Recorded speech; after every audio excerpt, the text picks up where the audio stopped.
luck, 20% skill, 15% concentrated power of will, 5% pleasure, 50% pain, and 100% reason to remember the name. For Valerie, with a bit of space to line one up and score an absolute cracker. Southampton are digging in the relegation scrap and have.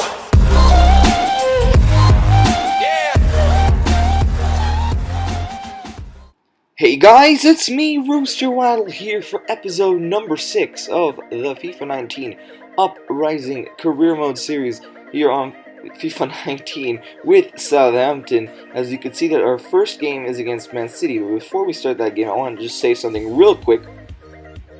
I realized there are a couple new faces, not new faces, but like a couple new subscribers that joined, so let me just quickly recap what this career mode is about. So this career mode is basically like any regular old career mode you'd find anywhere else, but the main difference is that I'm playing on very difficult sliders that you probably wouldn't see on other YouTubers' channels.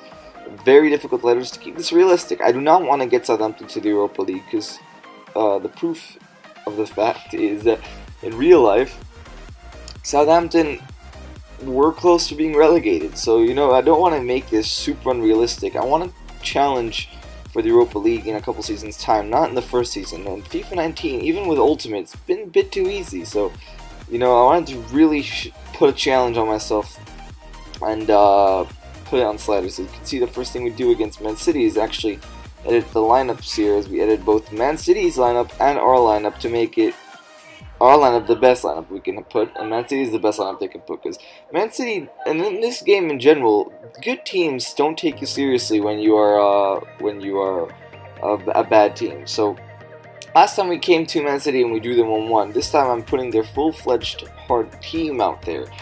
What are they going to do today in the St. Mary's Stadium? We're about to find out. As you can see there, Aguero and Sterling landing up there in real life. What a pair they have been for opposition teams in real life. Absolutely destructive. Unless this is our lineup, the same as we've done all season long. And we're about to see Man City's lineup. I mean, we just did Man City's lineup in the menus, but let's see there. Right, so you got Walker, Laporte, Kompany, Zinchenko, De Bruyne, El Silva, Fernandinho, Sterling, Aguero, and Mahrez there.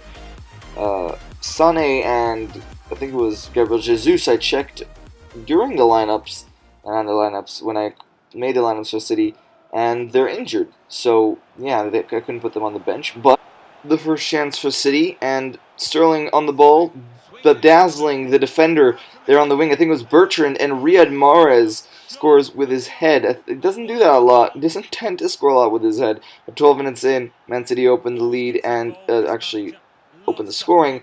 And Riyad Mahrez sticks it in and runs to celebrate with Pep Guardiola. 17 minutes in, a couple minutes after that, Sterling whips a sensational ball in, and Riyad Mahrez again burying it with his head. So nothing less than I expected here. Man City running rampant so far. Not even 20 minutes into the game and they're 2-0 up. So Riyad Mahrez doubles lead for Man City. Another goal scored with his head. So Riyad Mahrez with a sensational goal there to make it 2-0. And there, 40 minutes in, another goal for Riyad Mahrez with his head. Now you think to yourself, what happened there? Well, basically, I tried clearing the ball with Jan Valerie. The ball did not even go outside the box. Went up in the air, went back down to a Man City player, and it had to be Riyad Mahrez. But Angus Gunn, the reason why he wasn't in the goal, because I was holding line. For some reason, he did not want to go up and claim that ball. For some reason, I have no clue why he did not want to go get that ball. Yeah, I don't know what's wrong with him. He just didn't run up and get the ball. But regardless of that, beginning of the second half, we make some changes. Ings coming in for Lamina. We changed the formation to our 4-2-4. That's an attacking formation. And a couple minutes after that, Ings with his first chance of the game, blistering past Kompany. There's no way he could catch up. But Laporte making the vital touch there to keep it in 3-0 and not 3-1. So Man City still with a clean sheet so far. 56 minutes in, ball whipped into Silva off the crossbar, and Aguero scores in the empty net. So Sterling creating all the crosses and chances in this game. A sensational goal for Man City, and they are running rampant, clear as ever right now against us here in St. Mary's. 4-0 to Man City away from home, and we have a chance here 77 minutes in. Can we make amends for the terrible performance we've shown so far against the strong Man City side? Well, Danny Ings goes down, looks for the ball into Che Adams, misses it completely, finds Redmond, and Redmond misses. That shows a clear depiction of what we have achieved in tonight's game. Regardless of that, first game of the episode of 4, due to the fact that you're about to see we're getting into the transfer window, so we're not playing 5 games. 5 games we might play in the next episode, but in this game we're playing 4 games. And our second of 4 today, as this game, as it takes place actually in the first day of the transfer window. So we couldn't make any transfers up till this point, but after this we will be able to make transfers. Regardless of that, I did the exact same thing we did with Man City, and I changed the lineups in order to make it the Chelsea's strongest lineup, because I did not want to play against the Chelsea side like FIFA 19 loves making you do. And Chelsea's side was actually slightly decent. I didn't really have to change a lot in Chelsea's side. As you could see here with my side, I thought to myself, this attacking formation usually works. I mean, against Man City we conceded 1 goal after reverting to this tactic, and against Huddersfield Town in the last episode, we came back from 2-0 down. So it's a successful formation. So I thought, why not start with this formation, especially against an attacking side like Chelsea. We will have to attack them back. And although we still want to remain with our defenders there, and we want to do everything possible to beat Chelsea away from home in this game. So second of 4 games, as I said before, we're facing against 7th place Chelsea. Well, at the time of this game, we actually were sitting at 11th place. So a pretty decent matchup, to be honest. I mean, Chelsea not the best, but this is still not an easy team, and this is still not a team we could easily walk over. At the same time, Chelsea is gonna find the same thing with us. We're not an easy team to run over, although Man City thought otherwise. But that's Man City, and this is Chelsea. Regardless of that, this is our lineup. Putting Jared, Bowen, Adams, and Ings on the wing. FIFA, I think, kind of messed the formations up, but I actually fixed that after kickoff. So, yeah. First highlight of the game falls to Chelsea. Higuain finds it to, I think it was, don't even know, number 7, but to Conte, and then finds it, or I think Higuain finds it to Pedro. Never mind though, Pedro opens the scoring. That's the important thing. Bonaventura though, 27 minutes in, has another pop shot, and Chelsea couldn't double their lead. So a poor start from us again, which we conceded very early on. The beginning of the second half, as you can see, starts as so. We make substitutions, putting Daniel James in. I wanted some extra pace, and that's exactly what happened. Jared Bowen, then 56 minutes in, had a chance. Volley couldn't score. And 59 minutes in, Ward-Prowse with a brilliant skill to create space. Danny Ings is on his bike, finds Danny Ings. Danny Ings 60 minutes in, gets the chance, and makes it 1-1 here at Stamford Bridge. So a great way to come back from the last game against Man City. Danny Ings with confidence, putting it away into the back of the net. 1-1 here with Southampton getting back into this game. Great viewing time shot, as you can see there. No chance for Kepa Arrizabalaga. Although he got a hand on it, he couldn't save it completely. Chelsea, though, a couple of seconds later, score a goal to make it 2-1. So that is our dream completely shattered there, winning that game. Well, actually, maybe not. You never know. 77 minutes in, Che Adams had a chance. Doesn't manage to score there. 94th minute, we'll in with an insane bicycle kick, but nothing results of that, and we lose our second of 4 today. So 2 losses out of 2 in today's episode. So not the greatest start. Not the greatest start. You can see the thing exactly after the match that we immediately start doing is delving right into the transfer windows. You can see the first transfer that I am putting out there is for the 19-year-old Jota, not Diego Jota from Wolves, but Jota, 19-year-old from Benfica. In real life, teams like Tottenham or whatever want him, and he's a very good talent. So I thought, why not offer him? Why not sign him? He's 73-19, so a great youngster to have. And as I've said, I really disliked Jared Bowen this first half of the year as a winger. And as this is recording this after I played all the games in post, I'm actually thinking of playing Jared Bowen through the central channel instead of through the wings, because I think he might be a lot better through there in comparison to the wing, which we've seen he hasn't really done anything this season. But you can see that our second signing of the transfer window immediately after Jota is Tom Kearney, a great utility player to have in center midfield, a guy who could spread passes and he could do all that stuff. We have creative players and we have defensive players. We don't have any one of those box-to-box midfielders who could ping a ball across the pitch and do all of that, and that's exactly the reason I brought in Tom Kearney from Fulham. You can see there, as I'm fiddling with Jota's and you're about to see Tom Kearney's kid number. You see Jota getting the number 14 and Kearney I think ends up getting the number 6. But yeah, those are the first two signings of the episode. As you're about to see, we're going to go into our third of 4 games. Now, I'm pretty sure. Yes, there you can see against Fulham. Fulham is, and it's not in the league. We played Fulham not long ago. I think it was 2 episodes ago. But no, we're not playing Fulham in the league. We're playing Fulham in the FA Cup. So the first game of the FA Cup this season is against Fulham. So not an easy team to face against. So we're gonna put our second team against Fulham because we don't want to absolutely destroy our first team, boys. And I wanted to give opportunities to other youngsters. You can see I put Jota on the bench and I put Tom Kearney there, and all of those players and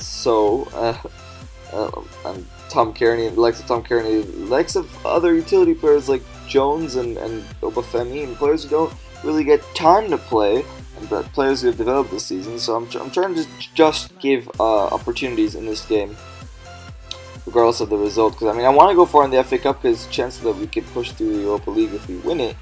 But you know, at the end of the day, it's a cup competition and not the Premier League. So the FA Cup would be nice to go far in, but it's not a main focus of mine for certain.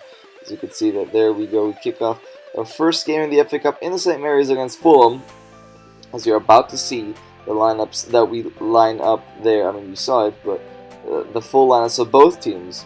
As you can see that according to the commentators, Alexander Mitrovic is actually going to be the most threatening player because he scored 3 goals in his last games, as you can see us lining up there. So this is our Southampton lineup: Alberto Soro starting, Josh Sims, Bornau, Steven. So basically, every player that hasn't really been playing much except Armstrong and Daniel James in this 11. So let's see what they could show up here today. When I recorded the game against Fulham, I said Sergio Rico is the best keeper. I meant the best keeper in their team. But Fulham's side is very similar to the side they faced against us in the league, so they're taking this pretty seriously in comparison to us. So let's hope that we can at least get something out of it and maybe force a replay out of this game. Well, 5 minutes in, we have a chance. Shane Long finds it into Alberto Soro, gets past the defender, leaves him on the floor for dead, and Alberto Soro gets his first goal since signing for our club, and what a goal that was as well. A sensational goal by Alberto Soro there to stick it past the scurrying Sergio Rico. As you can see, another angle of that bottom left corner. He hasn't been getting much opportunities, the 71 rated, or 70 rated, I think, 18-year-old that we signed from, I don't even remember where it was. I think it was probably Deportivo La Coruña. But he gets another chance 32 minutes in to make it his second goal, but he just puts it right off the post. 51 minutes in, he actually heads it in off the crossbar and off the post, and look who gets the goal, Bornau, as this team is actually running better than our main team currently. And Bornau, since signing in the summer, gets his first goal. So both summer signings getting a goal here, Bornau and Alberto Soro, and Alberto Soro assisted that, hit it off the crossbar and off the post. So Alberto Soro really calling out his name to be featured in the starting 11 more often, in the regular starting 11 in the first team. And I think that's exactly what I'm going to do in the next coming episodes, because he is a sensational player, as we've seen right there. But 70 minutes in, Fulham have a chance. Luciano Vieto halves the deficit for Fulham to make it 2-1. And 78 minutes in, we make substitutions. Josh Sims comes off, and we give a chance for our exciting youngster Ed Robinson, and Jota for his debut in this game to see this game out. Well, 82 minutes in, Ed Robinson with his 5-star weak foot cuts in and almost gets a debut goal. The 61 rated player. What a story that would be. What a chapter that would be for his young and up-and-coming career. And that was it for this game, as we managed to go through 2-1 winners in this game. So a very fabulous performance by that man there, Alberto Soares. He gets an assist and a goal, not an official assist according to FIFA, but I would count it as an assist because he hit it off the crossbar and off the post, which allowed Bernal to score. As you can see there, a first thing after the game is actually selling Alex McCarthy and bringing this guy, Carl Darlow, on a pre-contract agreement for next season. Well, McCarthy 77 rated, he complained a lot. He complained massively about about not playing. So I wanted to bring in a good keeper with good credentials who will not complain to be that opening keeper as well. The reason I also want to bring another keeper that won't complain is the fact that we have an up-and-coming goalkeeper, or scout future star in Ojeda, who is there. You can see there, number 65, Ojeda, as he is. I think by the end of the season he might grow to the 68, 69s, and by the start of next season he might be 71, 72 rated. So I don't want to count on the fact that Carl Darlow will play too much, as he might even become third string keeper, and that's not what I'm and that's the reason I'm giving Carl Darlow a rotation role, because I'm not intending to start him. That's basically what I'm trying to say. The words just don't want to come out of my mouth. But our fourth and final game of this episode is actually going to be against Everton here at home. So Everton, in the first episode, was the last time we played them in Goodison Park. They beat us 4-0. So our highest loss, tied with the loss we had in this episode with City. Will we be able to come back and actually win this game? Well, obviously we're a lot better, we're a lot more experienced with the team that we are playing with in this episode, and as the time of recording, in comparison to that second game against Everton in the first episode. But here are the Everton lineups. Not really changed from the game I played against them.